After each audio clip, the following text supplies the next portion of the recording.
Hi, this is Poohead189, and I decided to make this quick video in response to Extra Credits History and the recent videos on Thermopylae. I really wanted to make this sooner, but I'm a pretty busy guy usually. But before I begin, I want to say I absolutely love Extra Credits History, and this is in no way an attack on them or their content. However, as an avid historian and someone who has delved into this very period extensively, I saw a few things I thought they were either misinformed on or did not have the time to say. I hope everyone enjoys this video, and I will link their videos in the description below for reference. I highly suggest you subscribe to them regardless of my criticisms in this video. They have a neat and informative channel. Okay, to start off, in the extra credits, I did see in your video that you said that the Greek city-states didn't really have a national identity. I believe that that is incorrect. The Greek city-states were proven to actually have a loose national identity. They had, as you said, a similar language. They had similar culture. But those are small things compared to what's next. More importantly, they had the same myths. And that is something that truly formed the Greek identity. The Iliad, while we see it as an entertaining story for us, was their only real history that the Greeks had before the Bronze Age collapse. And it transformed their culture exponentially. They revolved their whole culture around the myths, the heroes, the gods in it. If you had that, if you used that as a basis of your history, you were a Greek. However, what truly gave Greeks a cultural identity was what we call the polis, or city-state. If you lived under the polis, or a society that followed the laws of a constitution, you were a Greek.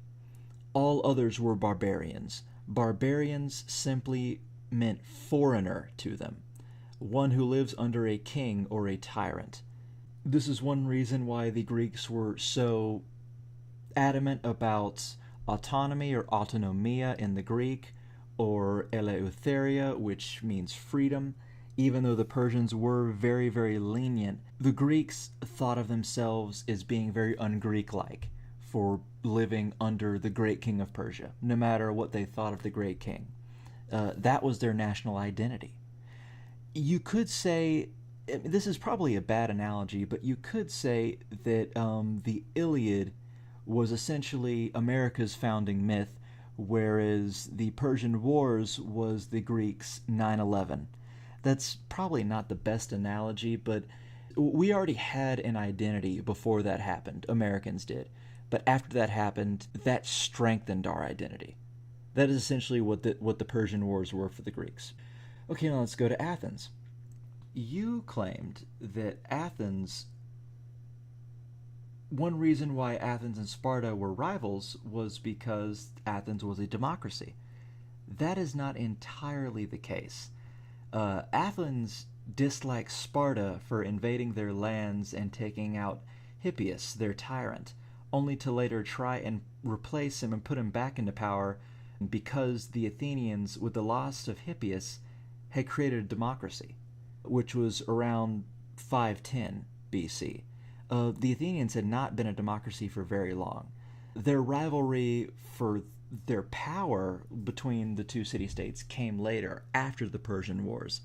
Athens might have had democratic policies near the 590s, but it was only a true democracy for a short time before the Persian Wars. The Spartans and them didn't really have time to dislike each other for very long due to governments.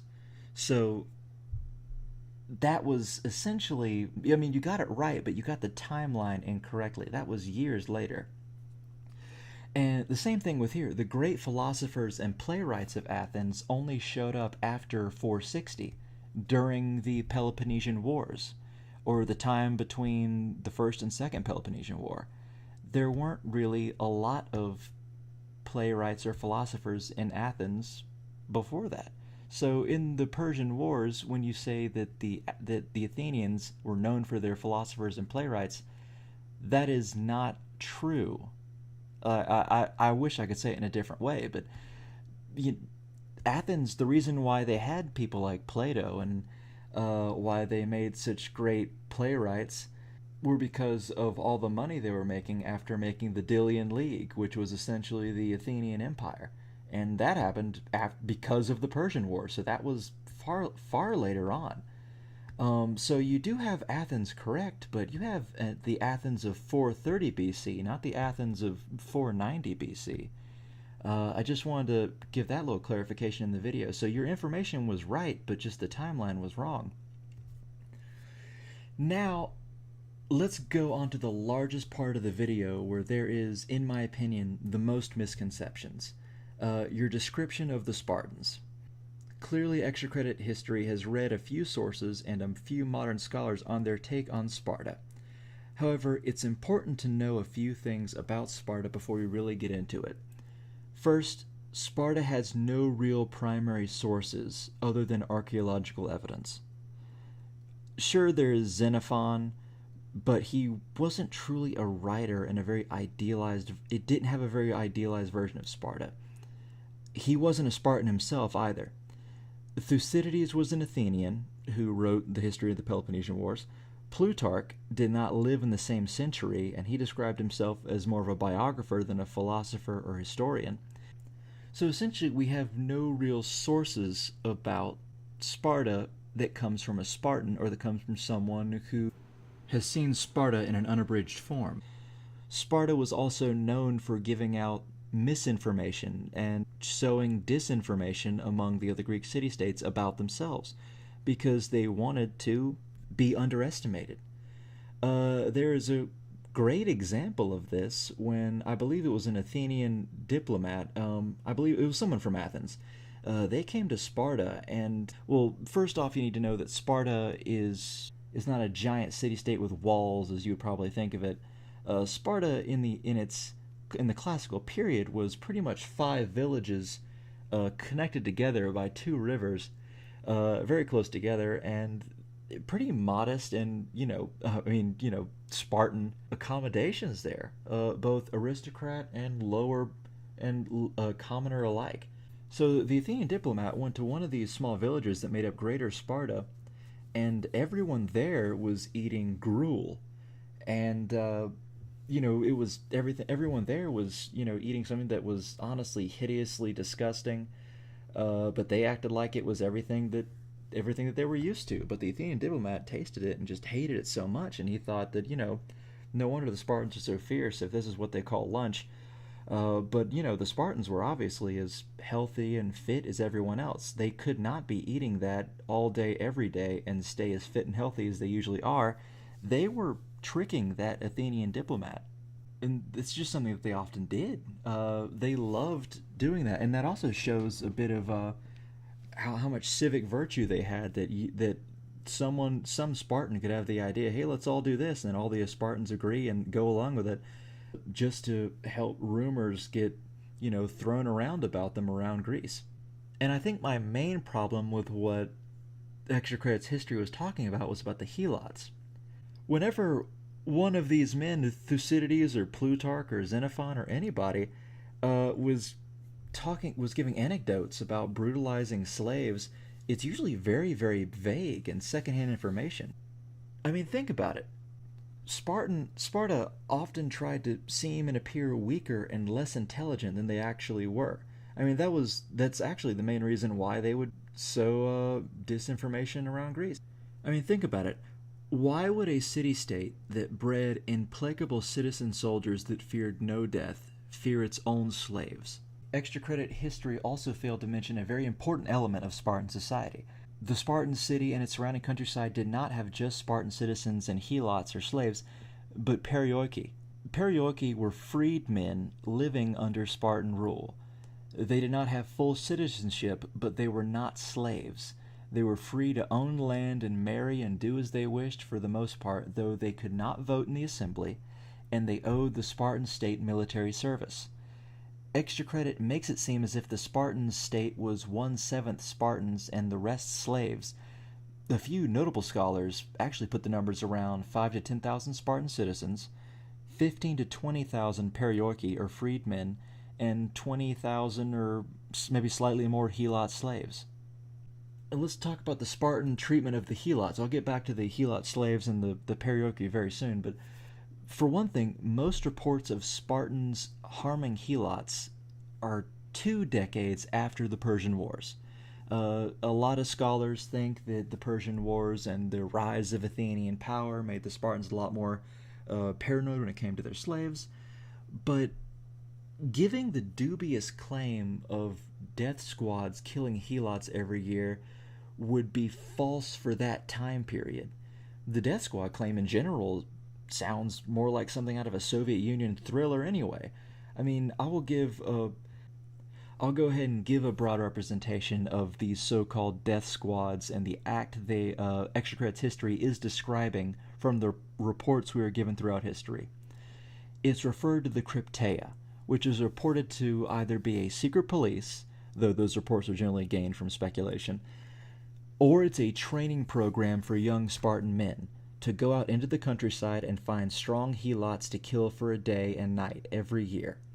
The foremost source of this activity is Plutarch, describing the life of Lycurgus, the founder of Sparta, and it is likely he gained the information from Plato, a philosopher who lived during a time of hatred towards the Spartans, and Heraclides Limbos, a servant of the Ptolemies of Egypt in the 2nd century BC.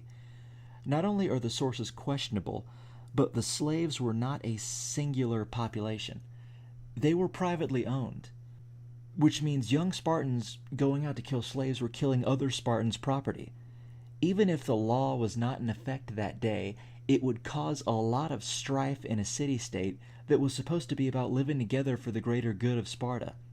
If the Spartans terrorized or attacked any people at all, I do know Dr. Kenneth Harrell, who is a very reputable scholar of this subject, believes that the sources meant Messenia, a region under Spartan control to the north of Sparta. That it did have a lot of slaves, but it would not be Spartan slaves that they would be attacking if they were attacking anybody at all. So what I mean by all this is that every source that claims that Spartans had death squads were either biased or were second-hand sources, or both, in fact. In fact, they were only both.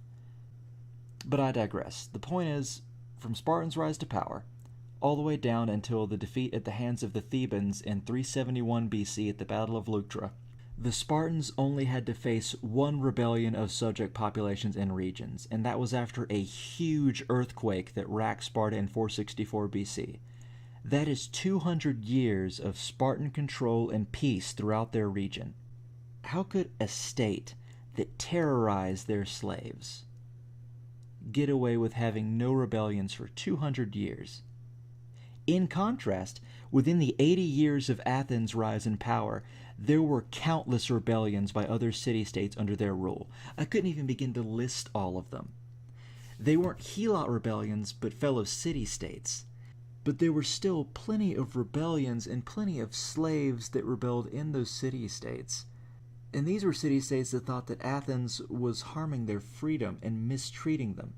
When the Spartan king Archidamia went and attacked Athens in the Second Peloponnesian War, in the first part of it, which is the Archidamian War, he had 60,000 men with him come and ravage Athenian countryside every spring.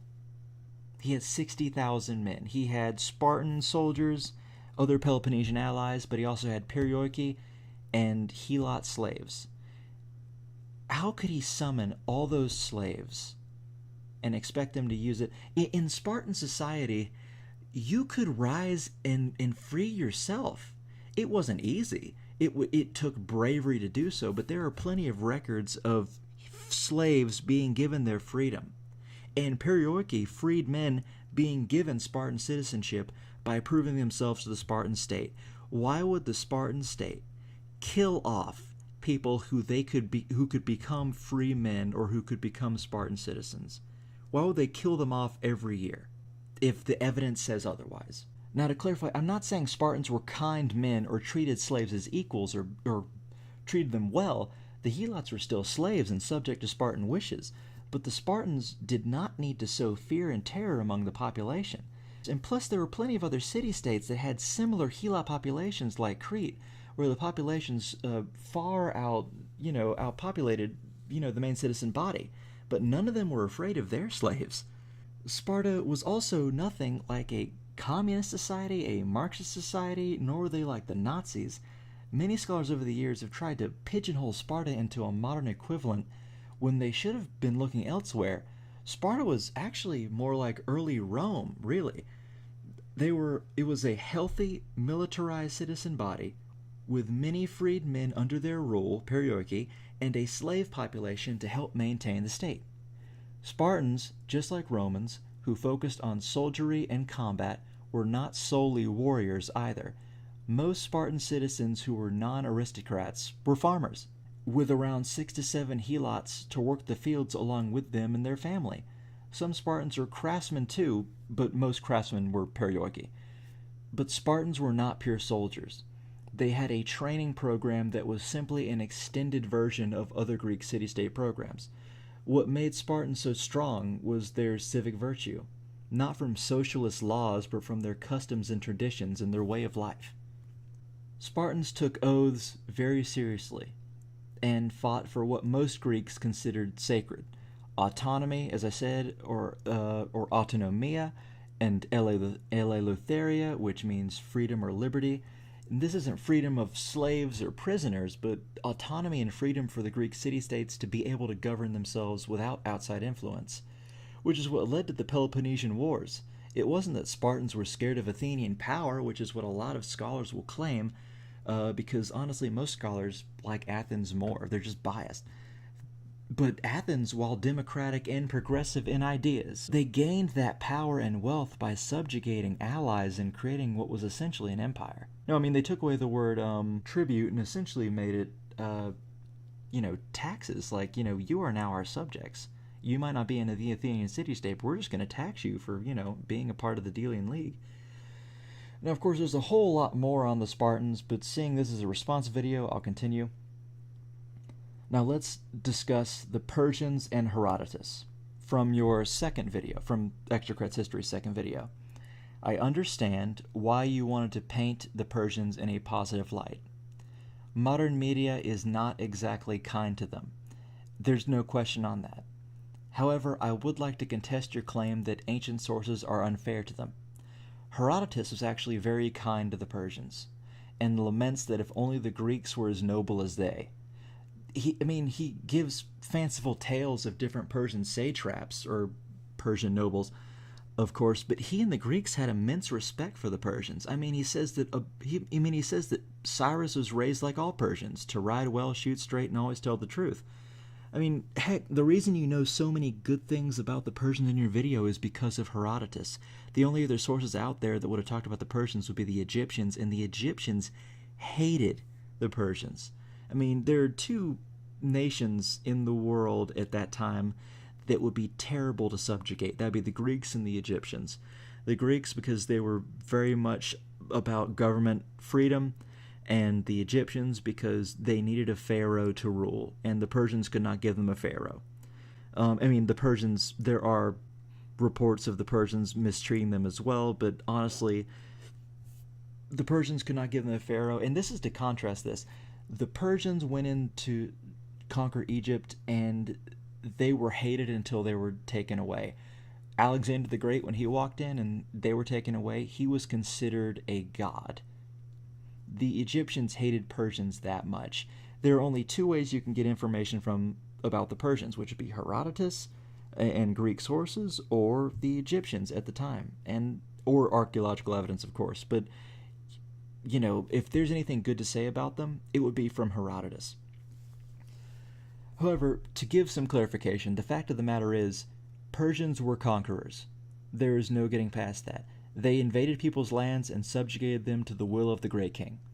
And unless it is to give a unification to the world, which it wasn't in this case, you can't paint invading and conquering in a very sympathetic light.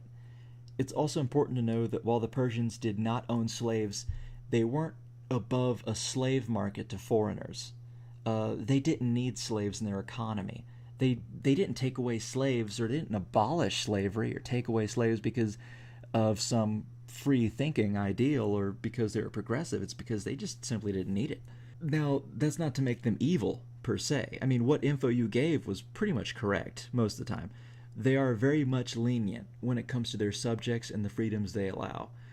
I mean, Herodotus even gives an anecdote of Cyrus fighting the Lydians and Croesus, the Lydian king, and the Lydians attacked the Persians first, and then the Persians fought them, and then the Persians took over, Croesus' capital, and immediately Cyrus the Great says, hey, I understand that you were tricked by, the Oracle at Delphi, so I'm just going to make you one of my top administrators right here and right now. Give me advice. He could have easily executed the king who attacked him, but he didn't. But at the same time, at the end of the day, the Persians did invade other countries, and the Greeks that wanted autonomy were not given it, so they went to subjugate them, and the Greeks that helped them, the Athenians, and then later the Spartans. So, we can't exactly, the Persians were, you have a point with that. At the same time, the Persians were not good guys. Now, let's get to the actual Battle of Thermopylae. Honestly, you gave a good narrative, and there's only a few clarifications I'd like to make on what you said, and they were not large problems, though it leads me to a larger point, which I will get to. I did notice you say that, let's go back to the Spartans, that, the Spartans who decided to make a final stand at the battle kept their helots there with them.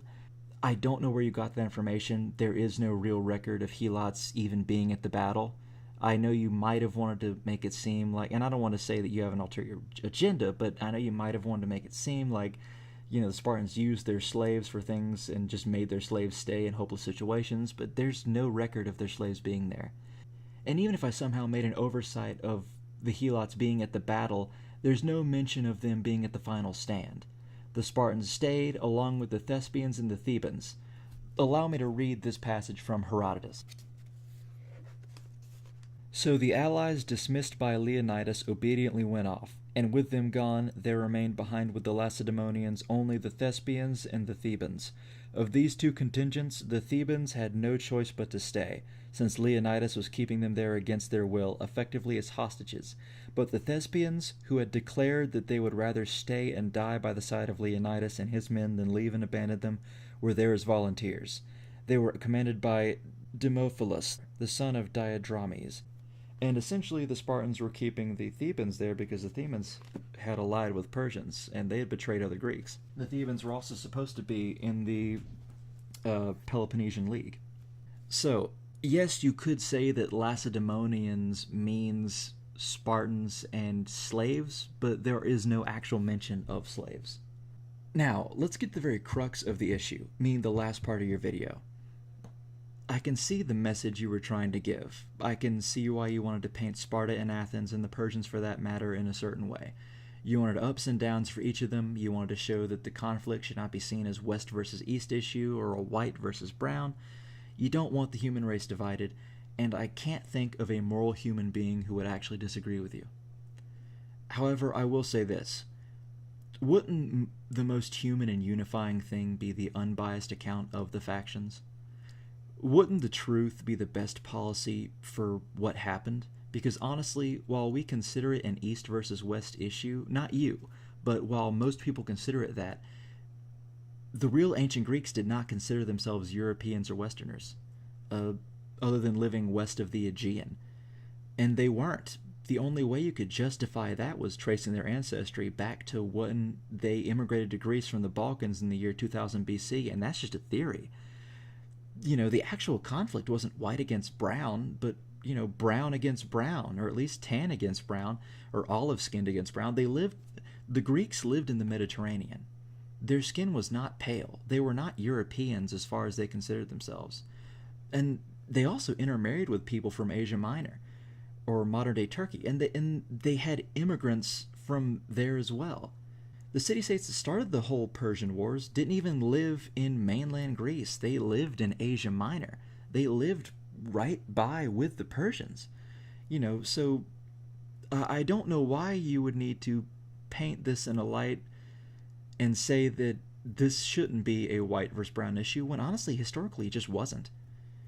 So instead of needing to find ways to villainize the Greeks because we see them as white, and to find good aspects of the Persians because we see them as minorities, let people know that both of those colored images of those two cultures were just simply not true to begin with. That's just my take on it. Just let people know that, it wasn't white versus brown, or it wasn't Europe versus Asia. It was, to them, it was essentially Greeks versus Persians. It was people who lived under a polis and people who followed a great king. And that was, we got a lot of lessons from that history. But at the end of the day, if we're looking at it through their eyes, instead of our own eyes, that's how you do it. You shouldn't paint them in a way that, paints the quote-unquote white people as the villains, and, the quote-unquote, or at least the white people as flawed when there really weren't any white people there to begin with, as far as we know. Well, that is my take on y'all's videos. I really hope that I was not too harsh on these criticisms. I really hope I did not question your motives to the point where, you feel as if I've gone too far. I love history so much, and I really enjoy your videos, and when I saw your two Thermopylae videos, I honestly just felt compelled to make this video. But I also want to say, Extra Credits History, if you're watching this, thank you so much for making all your videos. I love your videos on the Punic Wars. I honestly learned a lot on your videos from Bismarck and from the Sengoku period with Oda Nobunaga and all them. I just want to know that I have great respect for your videos, and thank you so much for watching. I hope everyone has a great day, and to all my viewers as well, I hope you all have a great day. I'm going to be trying to make some more videos soon, hopefully some historical videos that aren't response videos. But everyone, thank you so much. Okay, bye.